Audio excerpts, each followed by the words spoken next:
Luke 22:54 through Luke 23:25. Then they seized him and led him away, bringing him into the high priest's house, and Peter was following at a distance. And when they had kindled a fire in the middle of the courtyard and sat down together, Peter sat down among them. Then a servant girl, seeing him as he sat in the light and looking closely at him, said, "This man also was with him." But he denied it, saying, "Woman, I do not know him." And a little later someone else saw him and said, "You also are one of them." But Peter said, "Man, I am not." And after an interval of about 1 hour, still another insisted, saying, "Certainly this man also was with him, for he too is a Galilean." But Peter said, "Man, I do not know what you are talking about." And immediately, while he was still speaking, the rooster crowed. And the Lord turned and looked at Peter. And Peter remembered the saying of the Lord, how he had said to him, "Before the rooster crows today, you will deny me 3 times." And he went out and wept bitterly. Now the men who were holding Jesus in custody were mocking him as they beat him. And they also blindfolded him and kept asking him, "Prophesy, who is it that struck you?" And they said many other things against him, blaspheming him. When day came, the assembly of the elders and the people gathered together, both chief priests and scribes. And they led him away to their council, and they said, "If you are the Christ, tell us." But he said to them, "If I tell you, you will not believe, and if I ask you, you will not answer. But from now on, the Son of Man shall be seated at the right hand of the power of God." So they all said, "Are you the Son of God then?" And he said to them, "You say that I am." Then they said, "What further testimony do we need? We have heard it ourselves from his own lips."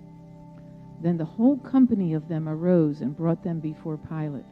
And they began to accuse him, saying, "Who found this man? We found this man misleading our nation and forbidding us to give tribute to Caesar, and saying that he himself is Christ, a king." And Pilate asked him, "Are you the king of the Jews?" And he answered him, "You have said so." Then Pilate said to the chief priests and the crowds, "I find no guilt in this man." But they were urgent, saying, "He stirs up the people, teaching throughout all Judea, from Galilee even to this place." When Pilate heard this, he asked whether the man was a Galilean. And when he learned that he belonged to Herod's jurisdiction, he sent him over to Herod, who was himself in Jerusalem at that time. When Herod saw Jesus, he was very glad, for he had long desired to see him because he had heard about him, and he was hoping to see some sign done by him. So he questioned him at length, but he made no answer. The chief priests and scribes stood by, vehemently accusing him. And Herod with his soldiers treated him with contempt and mocked him. Then, arraying him in splendid clothing, he sent him back to Pilate. And Herod and Pilate became friends with each other that very day, for before this they had been at enmity with each other.